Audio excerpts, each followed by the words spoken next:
خب خورسنده میکند دسته PSG و سال اکنون اینجا به طور زیل به میان میآید. بینید که دسر دوم برای مثال این زمان او یک ستاره تو هنوز نیست که گویم که PSG نوزش رو بردارد، یعنی به مثل امباپه تو هنوز اون نیست، گویم که گپ خود رو گذرانده، چون این فوتبالباز نیست، خیلی جوان است. خب بارکولیا تو هنوز هم آماده است تا فوتبالباز ذخیروی باشد، یعنی دوام میکند که من پیوسته در هیئت اساسی باشم. خب حتی عثمان دمبله هم تو هنوز 30 ساله نشده است. خلاص نیوش ویتینیا همه بازیگران جوان هستند در دست PSG، یعنی همین هیئتی که این زمان لوئیس انریکه دارد هیئت جوان میباشد و این میتواند یک لایه خوب به مدت سالهای طولانی باشد. سال هم از همین جو به وجود میآید که آینده همین چی میشود. اگر البته باز هم همین گونه محیطی سالم پیش از همه در پاریس سن ژرمن باشد، کار رو خودی لوئیس انریکه دوام دهد، حتما باز دو سه استعداد دیگر رو تابستان آنها جلب میکنند.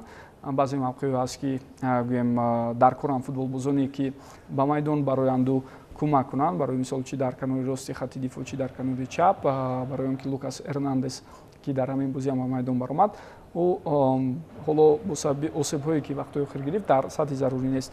من فکر میکنم PSG یکی از دسته‌هایی است که در سالهای بعدی هم برای لیگ چمپیون ها دعواگری اساسی حسابیده می شود.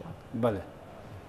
خب این همه وابستگی به آن دارد که لوئیس انریکه چگونه کار رو ادامه میدهد. البته برای همه ما شما معلوم است که اکنون به این نتیجه رسید، بعد از این همین راهی که او پیشه گرفت و جواب داد ستاره‌های اساسی دسته رو گیردی خود ساخت، گیردی نه کدام یک لیدر در میدان، گیرد یک لایحه. بله، انا همین کار رو فکر میکنم که ادامه خواهد داد.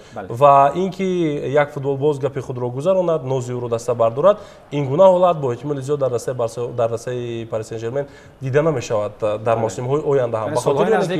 بله، به خاطر اونه که اگر به یک نفر چنین اجازه داده شود، آن نفران دیگری که نتیجه تامین میکنند آنها هم کوشش میکنند که در قطار او باشند و حتی بعضی وقت ما چنین حالت رو میدیدیم که امباپه هرچند برای او تمام شرایط مهیا کرده شده بود در دسته پاریس سن ژرمن، او باز هم دعوا میکرد که باید معاشی او بلندتر کرده شود، باید او مثلا فرمان بدهد یا اینکه من گپ بزند که فلان فوتبالباز رو بیارید یا نیارید و این چیزها روز تا روز این طلبات ها زیادتر شدن میگیرید. به همین خاطر والا فکر میکنم که همین رشته گپ رو، رشته سخنی اساسی رو لوئیس انریکه در دست خود نگاه خواهد داشت و این البته تاثیر بسیار خوب میرساند برای فضای داخلی دسته. یعنی فوتبالبازان خود را همچون سرباز احساس میکنند، در این حالت نتیجه تامین میشه. خب بیاید اکنون با گل ها متوجه بگردیم. سرول مشاهده کنید همین گلی که دسته PSG به ثمر رساند، گل یکم و اشتباه فوتبالبازان خط دفاعی دسته اینتر رو میتوانید تحلیل بنمایید. بله، طور میبینید خودی ویتینیا که در آغاز بخشیدن این هجوم سهم گذاشت، پس میدهد به کنار چپ، از اینجا به هجوم پیوست میشود خریچا کواratskhelia، بعدا باز پس با فابیان رویس، نقش فوتبالباز اسپانیا هم کلان است و ویتینیا باز پسی او بسیار مهم بود اینجا با دزیر دوه، چون که ماس او با موقع خالی پاس داد از بین 3-4 فوتبالباز اینتر، بعدا خودی دزیر دوه هم از بین 3 فوتبالباز دیگر اینتر با موقع خالی مانده اشرف حکیمی پاس میدهد. ببینید در همین موقع پرویز دیمارکو رو ببینید در کجا قرار میگیرد. دیمارکو پیش میرود، مختاریان 38 ساله باید که در خط دفاع بر مقابل اشرف حکیمی پرقوت بازی کند. دیمارکو الکی با کنار مقابل گذاشت در جایی که باید او کنار چپ خط دفاع رو پر کند. و این خطاگی اساسی خط حمایت دسته اینتر بود و در همین وضعیت آنها نزدیک به دروازه خود قرار نگرفتند. نمیدونم چرا، ولی کوشش کردند که نزدیکتر به بازیکنان PSG باشند. این خطاگی دوم بود که با یک حرکت دوی توانست اشرف حکیمی رو پیدا کند و با او پاس میداد. اینجا امکانیت برای فوتبالبازی مراکشی به میان اومد و با زدن گل است. خب این گل یکم بود. دوستان ارجمند، ما میتوانیم بار دیگر اون رو متوجه بگردیم چگونه پاس داده شد و اشرف حکیمی تو رو با دروازه خالی وارد کرد. برای او این کار خیلی آسان بود چون دروازه در پیش خالی موند، الکی انزامر در طرف دیگر بود و فوتبالباز مذکور اویستاک تنها پای خود را ماند و خلاص. خب اینجا ما الکی مشاهده میکنیم یک حالتی که خویچ کواراtsxhelia داشت. بازیگر مذکور بسیار تلاش کرد برای زدن گل، برای موفق گردیدن. ضربه اجرا کرده و بالاتر از دروازه اینجا بیرون از میدان می شود. عموما این چیز را باید قید بنماییم که خویچ کواراtsxhelia اولین فوتبالباز از کشور گرجستان شد که در فینال لیگ چمپیونها با زدن گل شرفیاب گردید. همه ما و شما مشاهده کردیم در جریان همین رقابت. شاید در بعضی از حالت‌ها پاس نداد، کانتر توپ را زیادتر به خود گرفت، ولی معلوم است که به خاطر چه برای که بسیار می‌خواست گل داشته باشد. دزیر دوی باشد در همون حالت یکم وقتی پاس داد به اشرف حکیمی او هم شانس داشت برای ضربه زدن، اما او پاس را اولاتر دونست چون که هندسته‌اش خالی بود. بله. یعنی انتخابی درست کرد و همچنین یک فوتبالباز کسبی او عمل نمود در همان وضعیت.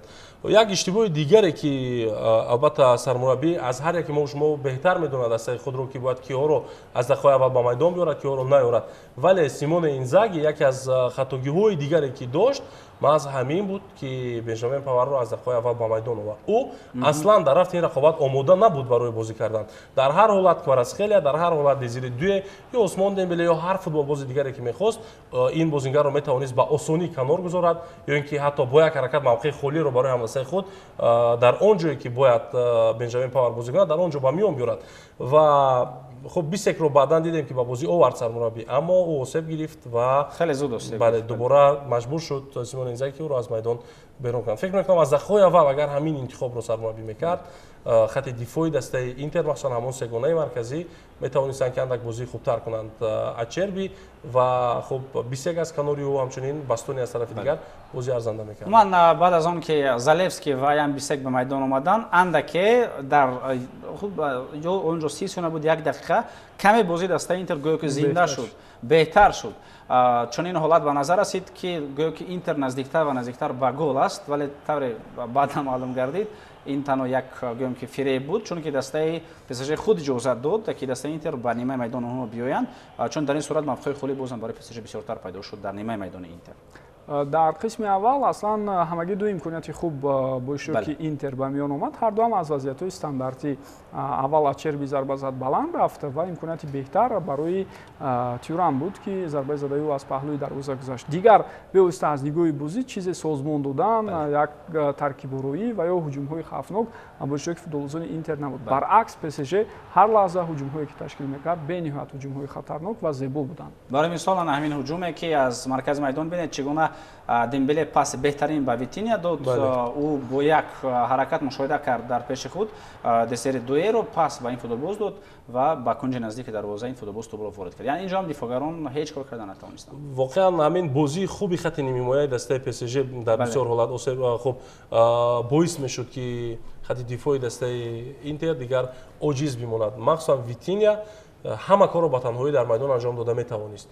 با کمک البته از یک طرف دمبله، از طرف دیگر خود دزیر دوی مقابل در برابری او بازی خوب میکرد و پاسهای بسیار عالی میدادن به این بازیگر.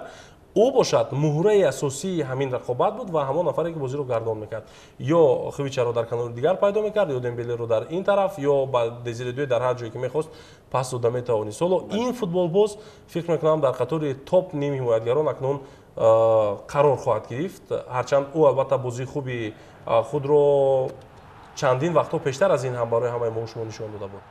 در برای خط میانه دسته اینتر هم باید بگوییم پیش از بازی البته تجربه سگانه نیم محافظتگران مرکزی دسته اینتر معلوم بود که زیادتر از نظر با فوتبالبازان دسته حریف بارلا، چالخانوغلو و همچنین مخیتاریان.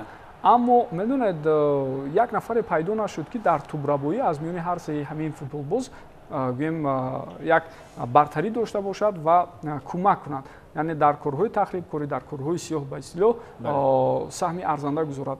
همین گونه فوتبالباز با فکرم در موسم آینده در افزایش گزارش تابستانه حتما در کار است بعد از اینتر خریداری کردنش، چون که مختاریان البته سن سالش به جای رسیده است و ممکن در موسم بعدی دیگر او فوتبالباز اساسی به حساب نرود. در مرکز میدان بارلا و چالخانوغلو میتوانند ایجادکاری کنند، وضعیت‌های خطرناک رو با وجود دارند، اما یک نفر در کار است که حتما پیشروی حمله‌های حریف رو بگیرد. خب اکنون ما از گل خویچ کواراtsxhelia دوستان ارجمند به ما نشان داده می شود که چگونه از مرکز میدان بسیار پاس خوبی را به او дод боз ҳам Усмон Дембеле ва Хивич асорат худро баланд мекунад, офсайд нест, бо пои чап зарба мезанад ва бозам Ян Зомер инҷо оҷиз мемонад дар бартараф кардани зарба ӯ ҳеҷ кор карда наметавонад ва Хивич Кварацхелия тавре гуфтем аввалин футболбоз аз кишвари Гурҷистон мешавад ки дар финали Лигаи Чемпионот ба задани гол шарафиё мегардад. Ӯ бисёр мехост ки дар финал гол дошта бошад ва ӯ ба мақсади худ расид. ҳатто дар ҳамон лаҳзае ки ҳисоб 2-0 буд, маълум буд аз нимаи аввали рақобат ки футболбози мазкур бисёрам хоҳиш, бисёрам мақсади зиёди гол задан дар ҳамин рақобатро дорад ки дар ниҳояти кор ӯ ба мақсадаш расид. Ин голи чаҳоруми хуб дастаи ПСЖ буд. Аллакай маълум буд ки хатти дифои дастаи Интер аз ҳудаи он ҳамлаое ки ПСЖ дорад набаромада истодааст. Умуман агар мо қиёс бинамоем қисмати марказии майдонро, яъне Витиния хуб Невиш дар ин қисмати майдон ва аз тарафи дигар бале Фабиан Руис ва аз тарафи дигар сегонаи хуб дастаи Интерро, албатта дар маркази майдон фикр дорам як сар гардан имрӯз ними моягарони дастаи ПСЖ буданд, чунки ягон имконият ба ин тараф дода намешуд. умуман ҳама мавқеҳои дастаи ПСЖ имрӯз чанд сару гардан болотар аз Интер буданд. ҳам агар хатти ҳуҷумро мо қиёс кунем, хуб Лаутаро Мартинез ва Тюрам умуман кори карда натавонистанд. ҳатто онҳо албатта инҷо мушкилии асосӣ дар хатти нимоя аст, бозам ки ҳамлагаронро бо тӯб таъмин накарданд, вале вақтҳое ки тӯбро мегирифтанд Лаутаро Мартинез ва Тюрам якдигарро умуман пайдо карда наметавонистанд онҳо ва аз дарвозаи рақиб хеле ҳам дур тӯбро мегирифтанд. дар ҷавоби онҳо дуе Кварацхелия ва Дембеле ҳама корро ба таври даркорӣ анҷом медоданд. Дар хатти нимҳоя ҳамин гуна, дар хатти дифоъ иштибоҳҳои паёпайи футболбозони дастаи Интер дида мешуд. Чи Ачерби хато мекард, тӯбро аз даст медод, чи Бастони паси хато иҷро мекард ва дар мавриди Бенҷамин Павар дигар фикр мекунам зиёд гап задан хуб дар кор нест. барои ҳамаи мо шумо маълум аст ки ӯ чӣ гуна иштибоҳҳо кард ва дар умум дар майдон будани ӯ дар бисёре аз ҳолатҳо эҳсос намешуд ва ягона ҷое ки ба ӯ ба қавле дар ҳамин рақобат зулм шуд, ягона мавқеъ ин дарвозабони дастаи Интер буд ки махсусан футболбозони худи дастаи Интер ба ӯ ҳолатҳои бисёр ногуворро меоварданд ва пас медоданд ба дарвозабон. хуб ман ҳамин бозӣ вақте сар шуд, иномидинам ба фикрам ҳардуямон якҷо аҳамият додем. ПСЖ тӯбро аз маркази майдон ба бозӣ даровард ва дар нимаи майдони ҳариф, яъне бо зарбаи қавӣ тӯбро аз майдон берун карданд. ҳамон ҳолат ростӣ моро ба фикр водор кард ки чаро ин хел кард ПСЖ дар аввали бозӣ. Одатан пас медиҳанд, тӯбро ҳаракат мекунанд, нигоҳ доранд, вале онҳо заданд, тӯбро аз майдон берун карданд ва дидем ки аз ҳамон ҷо аллакай ба фишор гузаштанд. Яъне маълум буд ки нақшаи ибтидоии Луис Энрике гӯем бисёр хуб таҳия шудааст. Интер бошад ба ҳамин чиз вокуниши саривақтӣ карда натавонист. Онҳо надонистанд ки чӣ гуна гӯем ба ҳамин нақшаи ибтидоии дастаи ҳариф муқобилият нишон диҳанд. Дар натиҷа ду голи зудҳангом дақиқаи 12 ва дақиқаи 20 ду гол гӯем боис бар он шуд ки аз ҳад зиёд ПСЖ мазарат Интер кушода шавад. Чунки мо тавре дидем, мо дар барномаи пеш аз бозӣ ҳам ишора карда будем ки голи дуюмро задан ба ПСЖ имкониятҳои фарохро ба вуҷуд меорад. агар 1-0 мешуд, мумкин оҳиста-оҳиста Интер ба худ меомад, аммо 2-0 дигар онҳо ҷиброн карда натавонистанд. агар аввал шуда Интер гол мезад, мо метавонистем бигӯем ки ин барои дастаи ПСЖ як ҳолати ногувориро ба вуҷуд оварда метавонад, вале дар ҳолате ки ПСЖ аввал шуда гол зад, дар ҳолате ки голи дуюмро зад, аллакай барои бисёриҳо маълум буд ки барои Интер айни замон имконият хеле ва хеле кам боқӣ мондааст, чунки дар кадом ҷиҳати бозӣ айни замон ПСЖ хеле хуб аст. Ин идора кардани бозӣ дар маҷмӯъ мебошад. Яъне ин дастае нест ки гӯем ба мисли Барселона пурра ба ҳуҷум аст. онҳо агар як гол зананд, ду гол зананд, баъдан бозиро таҳти назорати худ қарор дода метавонанд, контрол карда метавонанд ва ин ҷиҳати бисёр олии дастаи Луис Энрике ва дастаи хуб Парис Сен-Жермен мебошад ки акнун тавонист Лигаи Чемпионҳоро ба даст орад. Хуб, голи панҷумро мо мушоҳида кардем ки онҷо бозигароне ки аз захира ба майдон омаданд тавонистанд кори хуберо анҷом медиҳанд, яъне ҳам Барколия ва ҳам голи панҷуме ки зад Муяли, агар хато накунам, Маюлу, бале голи панҷумро ба расонд ва бо ҳисоби 5-0 ин бозӣ ба анҷом расид. Донарума хурсанд аст, дигарон ҳама хурсанд ҳастанд. Хуб, кӯтоҳ соли охирин ки пеш аз барномаам дода будем, акнун Усмон Дембеле тӯби тиллоро мегирад? ба фикрам дигар вариант нест, чунки дар ҳамин бозии финалӣ боз ҳамон омури худро давом дод, ҳарчанд гол назад, аммо ассист кард, яъне паси головар буд ва дар маҷмӯъ дар майдон яке аз беҳтаринҳо буд. Агар хато накунам, ду паси головар буд. хуб, аз ӯ беҳтар албатта дар финал Дезире Дуе буд, аммо дар маҷмӯъ Дезире Дуе ба фикрам ҷоизаи барои ҷавонони то 21 сола Голден Бойро мегирад. Он ҷо ҳам албатта ҳарифон аз Барселона ҳастанд. аммо ба фикрам ба ҳар ҳол таъсири финал ҳаст. Дезире дуе онҷо соҳиби ҷоиза мешавад. خب جایزه‌های انفرادی با این صاحب خود رو یافتن به هر حال ممکن است در پیش لیگ ملت‌ها است چمپیونات جهان میانی باشگاه است و اساسیش همینجا بود بله گاه نگاه تاثیرهای خود رو میرسونن چند گویم امتیاز دیگر با یگان نفر دیگر ممکن دهد اون چیز اما فرق امتیازهای دمبله از دیگران و فکرم ولو زیادتر میشه بله من هم با این چیز روزی شده میتوانم که اکنون دمبله نامزدی رقم 1 برای گرفتن توپ طلایی است و یک چیز جالب دیگر حالا برای من اینجا حالا به فکرم اومد که کلیان مباپه در همین عین حال چه احساسات داشته باشد اون نفری که برای البته از یک طرف آرزوی او بود در ریال مادرید بازی کردن ولی هر نفری برای ریال مادرید میرود با آرزوی گرفتن لیگ چمپیون ها میرود و اگر فوتبال بازی با مهارت باشد برای گرفتن توپ طلایی میرود و از پی اس جی رفت و پی اس جی تبدیل شد به این دسته ای که لیگ چمپیون ها رو گرفت فوتبال بازی این دسته امکان دارد که توپ طلا رو بگیرد البته تا سال آینده حتما بریزه رو ادامه میدهد موسم آینده ولی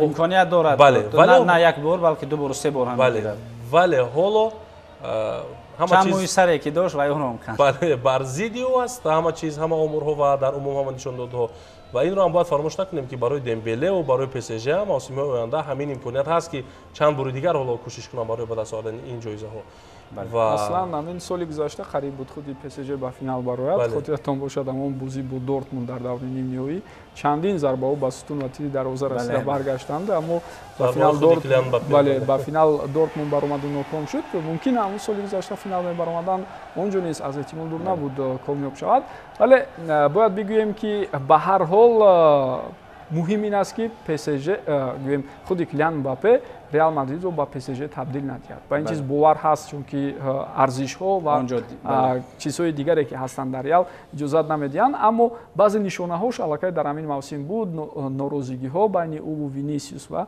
بعضی نافهمی های دیگر همین چیز ما میخواهیم یا نه محیط دسته رو ویران میکنند پی اس جی البته برای اون که تو همین روز رسد این همه رو پشت سر کرد برای اون که پی اس جی تجربه نداشت مثل ریال مادرید مثل دیگر دسته‌های قوی که ستاره ها رو اداره کرده تواند اما حالا اویستا پی اس جی هم به فکرم دیگر به یک رسته تبدیل می‌یابد که میتواند چنین ستاره ها رو در آینده جلب کند و کنترل کند و حرف اول رو دسته گوید و ارزش‌های دسته بالاتر از همه بیستند. بله دسته از یک نفر بالاتر است. خب اکنون پی اس جی دسته دوم از فرانسه میشود که لیگ چمپیونان را میگیرد. مارسل خطا نکنم مارسل هم در همین میدان گرفته بود. بله سال 93 در همین میدان یعنی در این میدان در میونخ گرفته بود. بله در ورزشگاه دیگر در میونخ عموما طبعا میبینید شهر میونخ برای دسته‌های نوکور خیلی خوب است نوتینگهام فورست اینجا گرفته بود چلسی اینجا گرفته بود مارسل اینجا گرفته بود خوب اکنون پاریس سن ژرمن هم در اینجا صاحب جایزه میشود